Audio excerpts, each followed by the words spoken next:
Ce samedi à 19h, Mix Radio te donne rendez-vous pour une interview exclusive de Franck Mancini. Franck Mancini, salut Franck. Salut. Bonjour, bonsoir à tous. Merci de me recevoir. Comment tu vas ? Ça va très très bien, merci beaucoup. Et vous, vers Grenoble ? Écoute, nous, comme beaucoup, on essaye de faire au mieux avec la canicule qui nous frappe depuis quelques jours maintenant. C'est difficile, mais bon, on fait avec. Il faut écouter des sons frais. Voilà, et les sons frais, on les écoute ici, forcément, sur Mix, exactement. Écoute, nous, en tout cas, on est très contents de te recevoir ici sur Mix Radio. Donc, je sais pas si tu connais Grenoble à peu près ou pas du tout. J'ai habité Uriage. Ah oui, sur les hauteurs, quoi, pas très loin. Sur les hauteurs, j'ai été pendant 2 ans étudiant à Grenoble. Donc oui, j'ai connu la ville. T'as bien choisi la meilleure pour faire tes études, parce que justement cette ville elle est connue pour être la ville des étudiants pour bien avancer dans la carrière, éventuellement. Oui, et après Grenoble, je suis devenu artiste. Donc j'ai pas du tout suivi mon cursus d'études. Ah bah non, c'est totalement autre chose. En tout cas, c'est super, on est ravis de te recevoir ici sur Mix Radio. Merci. Donc pour ceux Oui, parce que je disais, pour ceux qui te connaissent, donc du coup, t'es principalement connu, on te voit quasiment tous les soirs dans notre petit écran dans la série culte maintenant, ça va faire depuis 2017, si je me trompe pas, je crois, sur TF1. Exactement, ça fait 9 ans au mois de mai, là. 9 ans au mois de mai, ça continue, la belle carrière, hein. Franchement, c'est pas mal, hein. Félicitations. Ouais, c'est terrible. Et on va faire le fil de ta carrière petit à petit, hein. On va forcément parler, mais de ta carrière à la télé, mais notamment aussi, on va revenir petit à petit aussi notamment sur ta carrière, parce que oui, ça a débuté. C'est chaud. On va revenir sur tes débuts forcément, puisque tu as démarré, je crois, dans le monde, on va dire, artistique dans les années, entre 1972 et 96, ouais, c'est ça, si je dis pas de bêtises. 96, le démarrage, effectivement, de mon ambition artistique.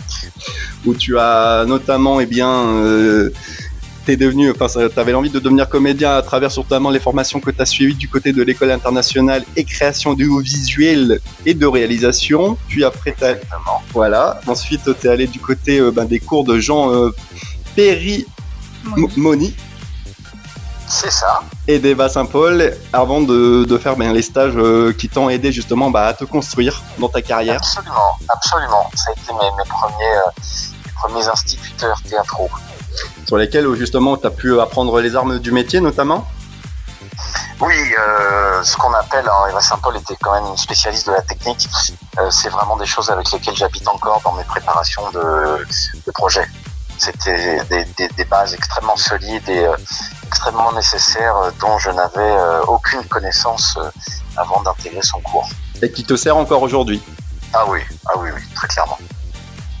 En tout cas, on voit de belles choses, en tout cas par rapport à ce que tu nous permets de voir, notamment à la télé et vocalement, puisque ensuite, ce qui a pu également t'aider, c'est tes années théâtre, parce que oui, tu as fait pas mal d'années de théâtre, notamment du côté avec des rôles, par exemple, comme de Marivaux, Corneille, Coldoni, les tournées et forcément tes rencontres avec des figures emblématiques françaises, comme par exemple Michel Galabru, voilà, ou Marthe encore Mercadier. Exactement. Tu peux nous en dire un peu plus ? Oui, en fait, c'est que j'ai si le compte est bon, ça a été 12 ans de ma vie, le théâtre. C'est pas quelque chose vers lequel je me destinais forcément. Je savais qu'il fallait que je prenne des cours pour apprendre mon métier. Ouais. Et puis, quand on est un petit peu comme ça, moi j'étais très bouffeur de cassettes vidéo. J'ai passé ma jeunesse dans le vidéoclub d'une cousine de ma mère. Et pour moi, être artiste, c'était être au cinéma. Et le théâtre m'a mis la main dessus. Et j'ai vécu quasiment instantanément, c'est-à-dire que le théâtre est arrivé très tôt et très fort dans ma vie. J'ai été retenu pour une audition pour le Marivaux, La Mère Confidente. Et là, je démarre directement les 2 pieds dans un festival d'Avignon avec Catherine Houbaud de la Comédie Française à mes côtés. J'avais le premier rôle. Je comprends à moitié ce qui m'arrive. Je demande même s'ils se sont pas trompés en me choisissant tellement la charge était lourde. Et puis cette aventure a entraîné toute la suite. Les relations de cause à effet ont été telles que je me suis pleinement impliqué et j'ai rencontré des familles, des gens qui m'ont aidé. Et puis j'ai eu ce parcours d'un jeune comédien au théâtre qui effectivement sur la fin a fréquenté Michel Galabru et Marc Mercadier, à l'époque donc des Rustres ou de 13 à table, des grandes écritures de boulevard, parce qu'il y a eu l'âge d'or du boulevard et ces grandes vedettes en étaient les meilleurs ambassadeurs. Autant vous dire que de tourner avec eux, ça faisait remplir des salles de 2000, 3000 personnes. Et c'était à peine croyable de vivre ça. C'est-à-dire qu'on est jeune et on accède au même plateau d'une légende. Et moi, je buvais ces moments, comme le jeune comédien qui avait les yeux tout écarquillés. Et quelles ont été justement tes premières sensations aux côtés des monstres comme ceux-là? J'avais accepté, moi j'avais deux charges différentes pour l'un et pour l'autre. C'est que pour Galabru, j'avais accepté d'être chauffeur. Donc j'étais chauffeur et comédien, ça me faisait une petite rallonge de salaire, moi j'avais besoin. Oui. Donc nous avons tourné environ 9 ou 10 mois d'affilée. Et entre chaque date et pendant les dates, je le conduisais. Donc j'ai eu un rapport privilégié avec le maître. Il y a des voyages de plusieurs heures durant lesquels je l'entendais raconter des histoires, je l'entendais se poser des questions, je l'entendais évoquer des souvenirs, je l'entendais blaguer, je l'entendais donner des conseils, mais peu, parce que c'était pas un donneur de conseils, c'était un montreur d'exemple. Et c'est quelqu'un que j'apparente à King Kong et moi j'étais la petite blonde dans sa main qui l'élève, je le bien. Voilà. Et c'est quelqu'un qui disait, mais moi sur un plateau de théâtre, sans ta réplique, je ne peux pas donner la mienne. Je veux dire, oui. Nous sommes réellement, quand on travaille, on est ensemble, égaux. Il y avait cette humilité-là, c'est quand même très agréable. Ouais. Et justement, le fait d'avoir côtoyé justement des personnalités comme celle-ci, est-ce qu'aujourd'hui, ça t'aide encore justement à progresser, mais que ça peut justement être des petits plus pour t'aider de temps en temps? Oui, bien sûr, c'est des plus parce qu'on les voit. Si vous voulez, il y a un tel niveau de maîtrise qu'à un moment donné, on ne voit plus les gens travailler. Les grands chanteurs, on ne les voit plus aller chercher la note. Les grands acteurs, on pense qu'ils vivent réellement le rôle tellement ils l'incarnent alors qu'ils l'ont travaillé tellement en amont. Bien sûr, ça reste des références de maîtrise de l'art. Pour les deux, des références humaines. C'était des gens qui restaient proches de leurs spectateurs avec des conseils d'anciens et puis ce génie, ça va au-delà de la technique théâtrale. Ce sont des gens complètement habités par leur profession. Exactement, tout à fait. Et puis enchaîne après le théâtre, tes premiers pas devant la caméra, Juju. Oui. Du coup, tu as commencé par La fille sur le pont et Coco avant Chanel, c'est ça? Oui, des petites. Enfin, il n'y a pas de petites expériences. Non, La fille sur le pont, c'était quand même une mini expérience avec Patrice Lecomte, Auteuil et Paradis, donc que j'ai eu la chance de côtoyer sur place. Donc pareil, c'est comme quand je me retrouvais se retrouver face à Auteuil, c'est se retrouver face à Galabru, c'est la même chose. Oui, c'est sûr, c'est pareil. C'était très sympa. Vanessa Paradis, en plus, c'était tellement gentil, était tellement simple. Je me rappelle qu'on papotait fringues. C'est rigolo, hein. Ah oui, en effet. Entre deux scènes. Mais en fait, c'est ça aussi qui est super quand on tombe bien. Et peu importe, en fait, la vedette. Moi, en fait, c'est le genre de vedettes que j'aime. Ce sont des vedettes qui, quand elles sont au boulot, elles blaguent pas. Et quand elles sont dehors, elles restent humaines. Ce sont des gens qui ont les mêmes les mêmes plaisirs, les mêmes angoisses. Retrouvons-nous en tant qu'humains au milieu, c'est super. Oui, ça c'est super justement, parce qu'il n'y a pas non plus le côté aussi que artiste, c'est le côté humain avant tout. Oui, on est là pour passer un bon moment, on est à bord, on a envie que le projet soit au mieux, donnons du meilleur de nous-mêmes. Alors bien évidemment, j'imagine que c'est pas le cas partout, mais j'ai quand même eu dans ma carrière beaucoup de chance humainement. Je sais pas si c'est karma ou si j'ai l'intelligence de savoir m'entourer, mais pour l'instant, j'ai apprécié mes partenaires. C'est surtout aussi, après c'est pas la chance du débutant, mais aussi on peut dire un peu de chance aussi, étant donné que vu ton parcours qui est quand même on va dire qu'il est peut-être atypique, étant donné que il est complètement what the fuck, ouais. C'est ça surtout, qu'il est totalement what the fuck, exactement. Parce qu'on te connaît, comme on l'a dit, sur le côté, du coup, avec tes débuts du côté du théâtre, notamment tes débuts devant la caméra, mais aussi auteur et metteur en scène. Et oui. Et exactement, alors là, c'est pareil, je pense que j'avais envie de cocher une case, si vous voulez, moi plus jeune, j'ai pas eu une orientation littéraire particulière, j'avais pas le goût des livres, et c'est rentré dans ma vie, et j'ai commencé à admirer les grands auteurs. J'adorais qu'ils cherchent à faire s'aimer un mot avec un autre. J'ai pleuré après avoir fini Belle du Seigneur, j'ai bien évidemment traversé tous les Paulo Coelho, et puis en cours, quand on avait des Tchekhov, des Musset ou des Shakespeare, je trouvais que ça c'était la vie telle qu'elle devrait être. Ouais. Enfin, il m'est venu un amour pour la lecture, et alors là, pareil, c'est venu de nulle part, c'est venu d'un dîner banal en compagnie de personnes qui m'évoquent qu'ils ont rencontré une femme qui habitait à l'époque à Bergerac et qui avait une histoire extraordinaire. Et en écoutant ce récit, cette histoire, j'ai demandé à ce qu'on m'arrange un rendez-vous. Je ne savais pas quoi en faire de ce rendez-vous. Et cette dame de 96 ans à l'époque accepte de me recevoir. Je prends ma voiture, je prends une petite caméra, je vais la voir. Et là, elle fait ce que toutes les mamies adorent faire, parler. Elle me reçoit et elle me balance 2 heures d'histoire incroyable. Ah ouais. Elle a été résistante, elle a quand même eu comme copain Malraux, entre autres, et elle était sur le terrain, elle a risqué sa vie, elle a failli mourir, il lui est arrivé une aventure singulière. Et là, je me dis, c'est pas possible, ce témoignage, ce récit, il faut que tout le monde l'entende. Bah oui. Moi, ça m'a habité. Et me voilà à écrire une pièce, V1, V2, voilà, et à la V17, quand même, et je trouve mes guerriers, je trouve le financement, et me voilà à Avignon, et me voilà honoré d'une nomination coup de cœur prix de la presse, voilà, pour me faire comprendre que j'étais pas manchot avec un stylo. Et voilà, ça m'a donné goût à l'écriture, et de ces pièces, il y en a une autre, et puis une troisième, qui n'a pas encore vu le jour, mais qui est là, et puis plus récemment, on en parlera plus tard, mais les textes de chansons. Ben oui, tout à fait, exactement.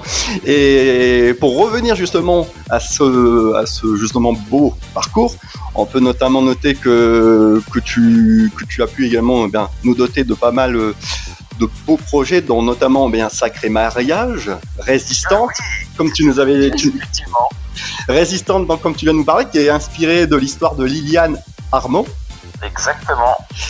Et puis ensuite, forcément est venue ton envie justement d'approfondir ton palmarès, on va dire, avec le côté réalisateur, notamment sur ton court-métrage No Sense, le Mobile Film Festival. Le Mobile Film, ma belle victoire aussi, quand même, Grand Prix International 2015.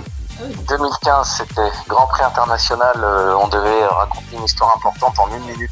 Moi, l'exercice du cours, je trouve ça fascinant. Ouais. Arriver à capter les gens en quelques secondes, à monter l'acmé de l'écriture, et puis à redescendre pour conclure en moins d'1 minute, moi je trouve que c'est extraordinaire. Totalement. Tout le monde devrait s'y coller. Ça imiterait les scénarios à rallonge ou en meuble, parce que c'est du code. Oui, c'est vrai. Bon, ça, c'est un petit conseil que tu donnerais justement à certains, c'est ça? Oui, il vaut mieux passer par l'école du condensé, oui. je trouve. Oui, ouais, c'est totalement vrai, parce que comme l'école du court-métrage, elle est, alors ça se fait beaucoup encore, mais avant on avait des cinémas qui passaient des courts-métrages, on avait des chaînes qui passaient des courts-métrages. Avant, oui. Voilà, aujourd'hui, il reste des festivals pour passer des courts-métrages, mais le grand public n'a plus accès à ces petites pépites. C'est ça qui est dommage. Et je trouve qu'à tout poste, du réalisateur à l'auteur à l'acteur, le court-métrage, c'est essentiel, c'est tellement... c'est un apprentissage, à tout point de vue. Complètement. Et puis, il y a Franck aussi, on connaît comédien, mais c'est que peut-être peu de personnes, mais bon, je juge ça a l'air de bien s'y connaître, c'est que Franck est notamment connu dans le monde du doublage. C'est ça, Jéju? Exactement. Bon, du coup, c'est vrai que moi, je connais du coup par rapport à ce célèbre acteur, voilà, Roberto Arenales, qui a fait Undo Stress, hein, mais voilà, qui est un acteur merveilleux. 5 ans d'aventure à la barre, comme on dit. Eh oui. Le doublage, encore une fois, un jour j'accompagne un copain sur un plateau, j'avais que ça à foutre. Le copain repart et moi je reste, et là je suis piqué. Je sais pas ce que j'ai, hein. À chaque fois je me retrouve dans des endroits et j'y reste, et ça marche, et pareil, j'ai aimé cette ambiance où on avait un peu la primeur de voir des films avant tout le monde, et puis en plus d'y amener sa griffe vocale et sa singularité. Et à une époque, l'époque d'avant 2000 et 2000, c'était quand même, on finissait un peu l'âge d'or des grandes voix. Tout à fait. Où je côtoyais Jack France. Ah oui. Entre autres, et là c'est pareil, on a en face de soi d'autres légendes auprès de qui on apprend beaucoup. Et puis là, pareil, j'ai bien cartonné, j'ai eu des séries, j'ai fait des longs métrages, j'ai vraiment beaucoup appris. Et en fait, ce qui est intéressant, c'est que de tous les arts qu'on a évoqués, il y en a toujours un qui nourrit l'autre. On sait pas comment, mais voilà, tout. Moi, je suis quand même pluridisciplinaire. Alors parfois, je me dis, ça aurait été bien quand même de s'arrêter sur un art et de le maîtriser à la perfection. Et puis c'est pas mon chemin. Voilà, je suis curieux, j'aime apprendre, j'aime redécouvrir, j'aime avoir peur, j'aime vibrer.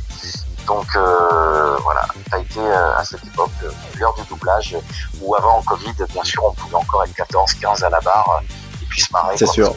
Parce qu'on s'est marré sur Undo Stress, c'était quand même quelque chose, ouais. Ça devait être vraiment génial. Et du coup, est-ce que tu as pu, après t'as fait pas forcément que lui, mais est-ce que tu as déjà rencontré justement des acteurs que tu as doublés ou pas du tout? Roberto, je l'ai croisé, j'ai failli parce que il est allé au Festival de Cannes une année avant moi. J'y suis allé après pour Cannes Série à l'occasion de Demain nous appartient. Et il était l'année d'avant, donc ça aurait pu. J'aurais adoré. Est-ce que t'as pas tenté de l'approcher justement lorsqu'il a participé à Danse avec les stars? Si, parce que c'était un pote à moi qui le conduisait sur le plateau. Ah oui? Ouais. Mais il avait ce côté réservé et très très impliqué, très en concentration, et je voulais pas lui faire un blanc qu'il aurait pris pour un plan de fan. Ouais. Voilà, je le retrouverai plus tard. Ouais, c'est normal. Oui. Et si on revient au doublage justement, en fait, parce que je voulais savoir justement comment justement t'as été amené à faire du doublage justement. Parce qu'on entend pas mal d'acteurs qui disent que oui, ils ont commencé, c'était le théâtre d'abord, forcément les premiers amours, et puis après de fil en aiguille, ils ont pu rencontrer des personnes au beau moment justement. Et toi, ça s'est passé comment?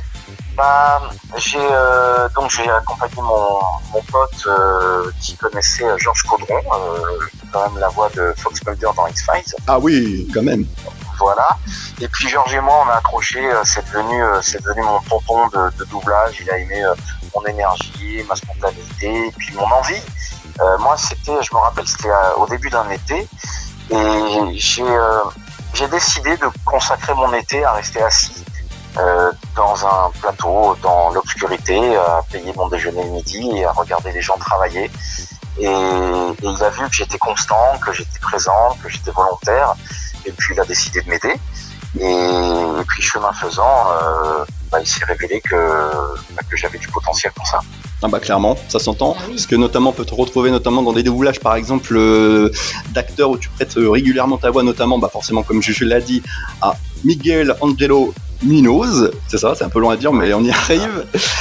Matthew Good, Lucas Merilenin, Brett Dalton, et notamment on peut te retrouver dans des séries cultes comme par les agents du Shield, Undo Stress.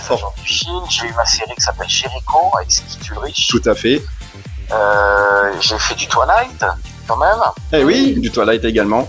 Et je suis même, je suis pas resté longtemps, mais j'adore d'ailleurs avoir été dans celui-là, James Bond Casino Royale. Ah ouais, ça c'est un régal ça. Ouais, c'est quand même chouette. Et on a pu notamment t'écouter dans un jeu vidéo également mythique dans Fallout 4. Eh ouais, costaud. Et c'est comment justement si tu dois comparer un doublage de film, série avec un doublage de série par exemple, de jeu vidéo par exemple? Ça n'a pas l'aspect ludique sur lequel on peut fantasmer parce qu'on ne voit rien. Il s'agit en fait de donner au logiciel plusieurs versions d'une même phrase pour que lui à la fin puisse faire un mix et créer des syntaxes appropriées en fonction de ce qu'on fait dire au personnage. D'accord. Donc en fait on passe 8 heures par jour pendant une semaine à peu près. Je crois que ça a duré une semaine à 8 heures par jour à lire des lignes sur différents tons avec différentes modulations de voix, avec des syntaxes par exemple je vais faire mes courses je vais aller faire. Voilà, vous voyez ce que je veux dire? Totalement. Il faut donner ça au logiciel et ça rend fou en vrai. Et quand tu en vrai ça rend fou parce qu'il n'y a pas d'image. Non. Il faut tout s'imaginer. C'est ça, tout à fait. Il faut faire justement avec le minimum possible. Voilà. Et faire le maximum pour sortir un vrai projet. Voir aussi comme jeu où j'ai été bien impliqué aussi. Et justement, vu qu'on est encore dans la partie doublage, je voulais savoir justement ton avis, puisqu'on a pu aussi avoir quelques avis également de comédiens de doublage jusqu'à maintenant. La semaine prochaine, on aura notamment, je sais pas si tu connais David Kruger, la grosse voix mythique de Wayne Johnson, qui est un militant justement par rapport à ce qui se passe, tu sais, par rapport à l'IA et tout ça. Toi, ton avis là-dessus, t'en penses quoi? Non, bien sûr, j'ai signé toutes les pétitions. Effectivement, ça, il y a quelque chose. Bon, faut garder en tête que il faut que ça dure le plus longtemps possible.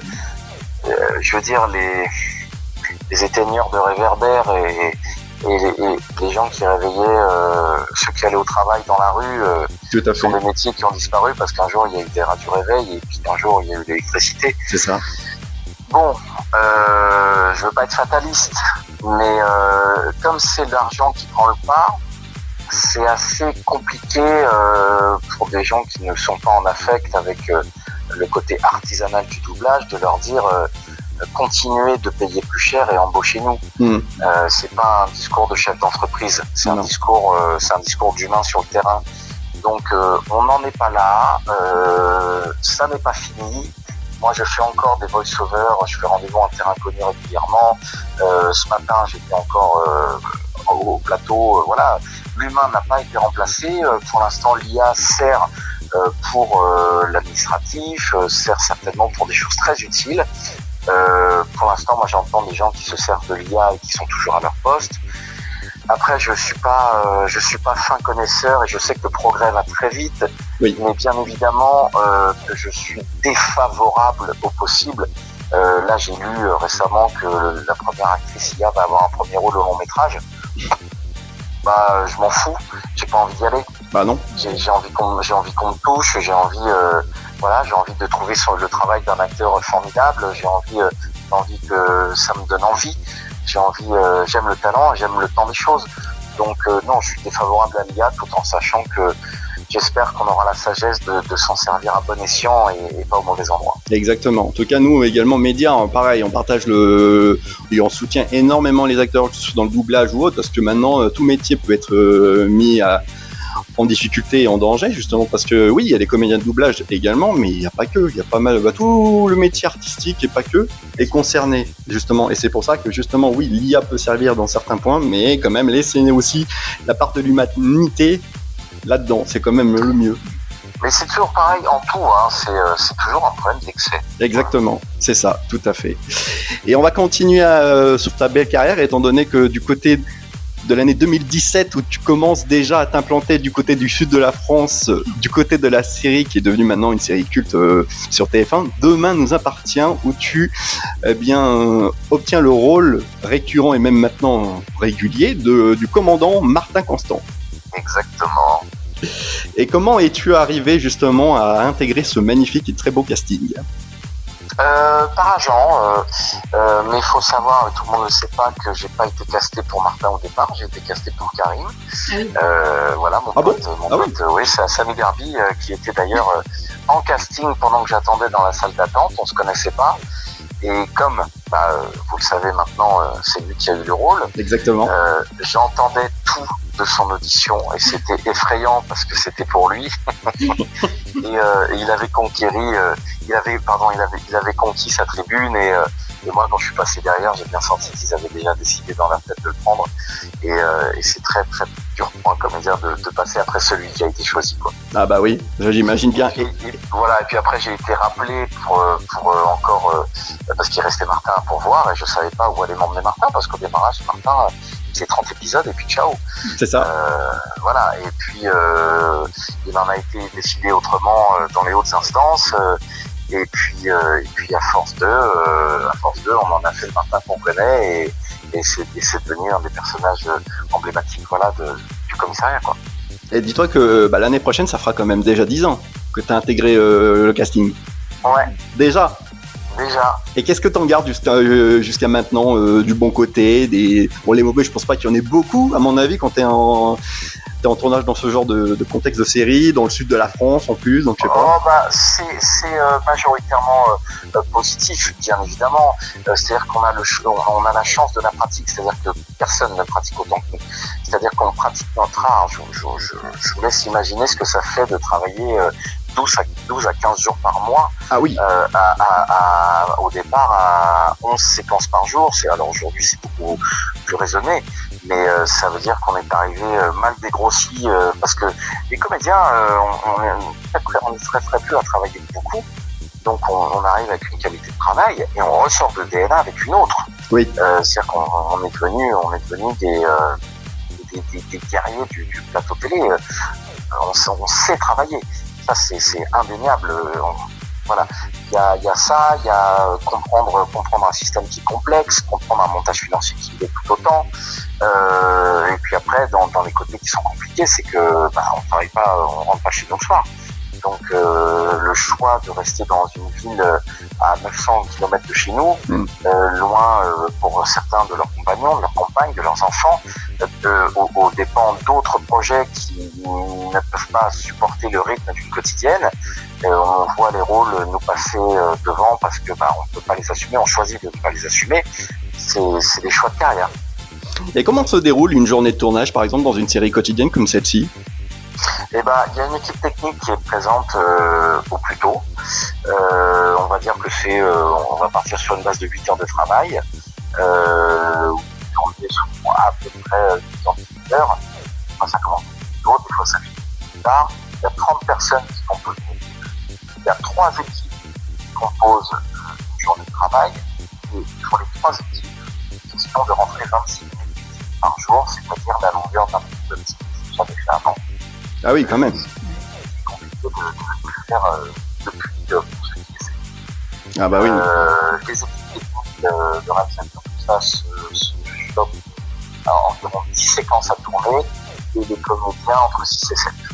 6 et 7 Ah oui. Sachant qu'une séquence dure 1 heure en confection. Ah ouais, quand même, pas mal du tout. Et l'ambiance de tournage justement avec les autres comédiens, par exemple, que ce soit les principaux ou même les nouveaux qui commencent petit à petit à s'imposer à l'écran, ça se passe comment ? L'ambiance est bonne et en plus au commissariat, on s'est tout de suite rendu compte de la difficulté d'exercice et qu'il n'y avait pas de place pour la non-communication, pour l'ego, pour les mauvaises humeurs. Enfin, je veux dire, on a tous des problèmes, mais quand on arrive au HMC, voilà, allez, c'est la Suisse. On se met bien, on se soutient en bienveillance. Si on est fatigué, on le dit, c'est pas grave. Si on se trompe, on nous dit que c'est pas grave. Et c'est la meilleure façon de procéder pour une quotidienne. C'est pas un exercice qui est donné à tout le monde. Ah non. Il faut avoir une hygiène et un mental de sportif. Et vraiment le mental, peut-être même plus qu'un sportif. Fatigue physique. Ouais. Et nous, on a formé le commissariat, voilà, cette communauté. Parce que c'est quand même une série policière, donc nous on se mêle de tout, on est là tout le temps. On a nos séquences de flics, mais on a aussi nos séquences off avec les familles, les amis, les enfants. Oui. Et l'ambiance, elle est folle parce que en 9 ans, on a vu des gens arriver, grandir, changer, se mettre en couple, divorcer, des enfants sont nés, des acteurs sont morts. Vous voyez, ça, c'est au-delà d'un projet audiovisuel, c'est une véritable aventure humaine. Hein. Ah oui. C'est devenu, moi, le commissariat, c'est devenu je suis l'aîné, donc des petits frères, parfois avec lesquels on se chamaille, on se bagarre, mais sur qui on peut compter parce qu'on est dans le même bateau et qu'on veut tous, c'est normal, à la fin souffrir, oui, mais pour la bonne cause, parce qu'on est diffusé, donc faut pas déconner. Il y a 2,4 millions quand même à la clé de personnes qui regardent l'émission chaque soir. Exactement, bien entendu. On rigole, mais ça va vite. Donc parfois il faut vraiment s'accrocher ensemble comme une chaîne et donner le meilleur de nous-mêmes tout le temps. Il n'y a pas une séquence à brader, c'est redoutable. La quotidienne, c'est redoutable. Exactement. Ah oui, mais ce que beaucoup d'acteurs justement qui tournent, par exemple, dans d'autres séries quotidiennes sur d'autres chaînes, disent la même chose. C'est vraiment un marathon, quoi. Ouais. Faut bien que les gens se disent que quiconque est même pas mauvais à l'écran dans une quotidienne, c'est que c'est un sacré comédien. Oui, c'est sûr. C'est sûr. En tout cas, Franck, on te connaît notamment forcément comme on l'a dit, hein, donc théâtre, doublage et forcément acteur. Est-ce que peut savoir et ne connaissent peut-être pas, c'est que tu as aussi côté chanteur, c'est ça, Juju? Oui, c'est ça. Exactement, me revoilà comme le théâtre, comme le doublage, un vrai couteau suisse, quoi. Je me suis dit tiens donc, pourquoi pas. Non, ça c'était un peu plus mûri que ça. Ça faisait partie des. C'est l'esprit américain qui me plaisait. C'est que là-bas ils apprennent à chanter, danser, jouer en même temps, et je trouvais ça tellement intelligent. On ne sait pas sur quel rôle on va tomber. On devrait se former à l'escrime parce qu'on est un pays d'histoire. On devrait apprendre à chanter parce que on a des personnalités sur lesquelles aujourd'hui on fait des biopics. Donc autant essayer de ne pas apprendre pendant un an à chanter, et puis autant savoir chanter depuis le début des cours. Ça me paraît intelligent. Bah oui. Donc comme c'est pas dans la mentalité française, c'est quand même quelque chose qui m'avait habité. Et puis c'est une tribune, la scène. Je parle de la scène parce que faire des morceaux de musique, ça en fait partie. Super. Moi je trouve ça super parce que ça permet de créer librement.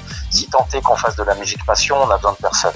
On a besoin d'avoir une idée de texte, on a besoin d'être accompagné pour aller au bout d'un titre.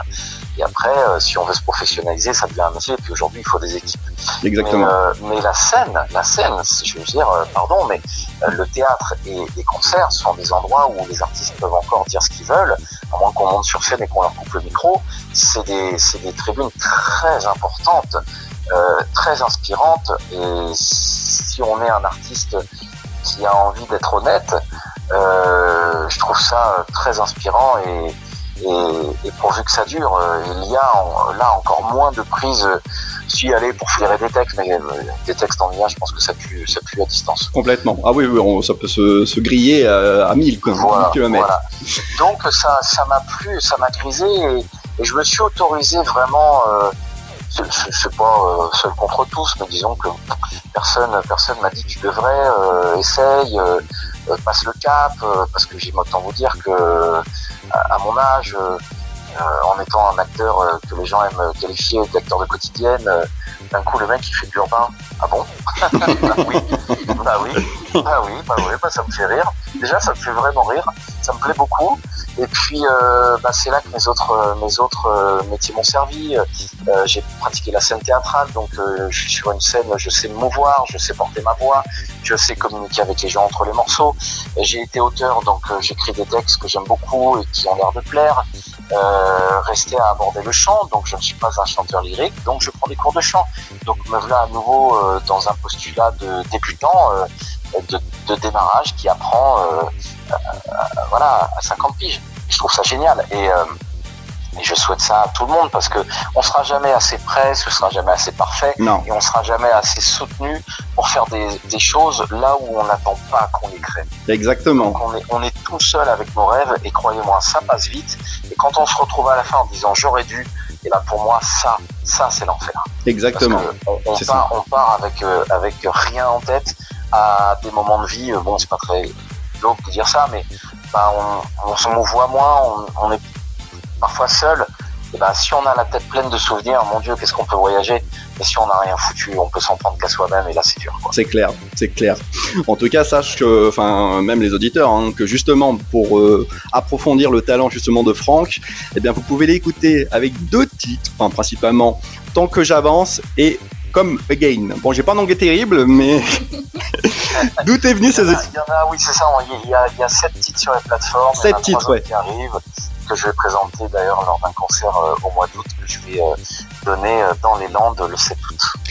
Et tu sais, comme, bon, je sais pas si tu connais à peu près le principe de notre radio, Mix Radio, en fait, c'est qu'on a tendance justement à faire écouter à nos auditeurs et à tout le monde en général, eh bien, divers artistes, hein, que ce soit de divers horizons. Et je peux t'annoncer directement, c'est que justement, eh bien, ton titre Tant que j'avance sera diffusé dès la semaine prochaine sur notre antenne. Ah, génial, merci beaucoup. Et que forcément, ta carrière, on la suit forcément, et vu que musicalement, ça a l'air de bien aller, eh bien, on va continuer un peu plus à te suivre également de ce côté-là, sur ce parcours-là. C'est très gentil, merci beaucoup. Tant que j'avance, hein, c'est un peu, voilà, le bon résumé de tout ce qu'on vient de se dire. Exactement, tout est dit dans cette chanson, dans ce texte. Et on va tout est dit dans le titre. Exactement, et on va clôturer cette interview avec, parce qu'on connaît la facette de l'acteur, mais l'homme, beaucoup de personnes peut-être l'ignorent, que tu as notamment, eh bien, que tu adores tout ce qui est boxe, surf, l'écriture, et forcément, qu'on vient de le dire, la musique. Exactement, c'est vrai. C'est quoi? C'est une façon justement de t'extérioriser un petit peu, de toucher à autre chose? Ça permet de cogner dans un sac et de te défouler comme il faut. et pas sur ceux qui te disent non après un casting. Ouais. Je suis pas violent. Non, la boxe, en fait, j'ai démarré ça très tôt. Je suis un enfant des années 80 en termes de sport, et mon père faisait du karaté. Le karaté, c'est quand même l'apprentissage de la retenue. Et puis un jour, j'ai eu envie du contact. Je voulais savoir ce que c'était de donner et de prendre un coup. Et ça fait quoi du coup? Ça démystifie, et je suis parti faire le kickboxing. Ouais. Et j'ai donné des coups, c'était super. Le maso, tu sais. et puis chemin faisant, c'était pas encore l'époque du MMA, j'ai trouvé très intéressant en fait d'être le plus efficace possible, et le plus efficace possible pour moi c'était les points. Et là j'ai trouvé des gens qui m'ont accompagné, pareil. Donc j'ai eu des parrains dans le théâtre, des parrains dans le doublage, des parrains dans la télé, j'avais des parrains dans la boxe. Qui m'ont gentiment accompagné. J'ai même vécu un combat amateur lors d'un séjour à 7. Bien. Voilà, où j'ai pu éprouver les difficultés réelles d'un combat, voilà, en face de quelqu'un qui, pour te faciliter la vie. Ouais, oui, forcément. Voilà, et puis le surf c'est quasi mystique. Le surf c'est la communion avec un élément. Le surf c'est la discipline, c'est la patience, c'est la constance, et puis c'est la frustration. C'est tellement peu de plaisir pour beaucoup d'efforts, mais mon Dieu, qu'est-ce qu'on est bien quand le soleil se lève sur une planche dans l'eau, au calme. Ouais. Ah oui.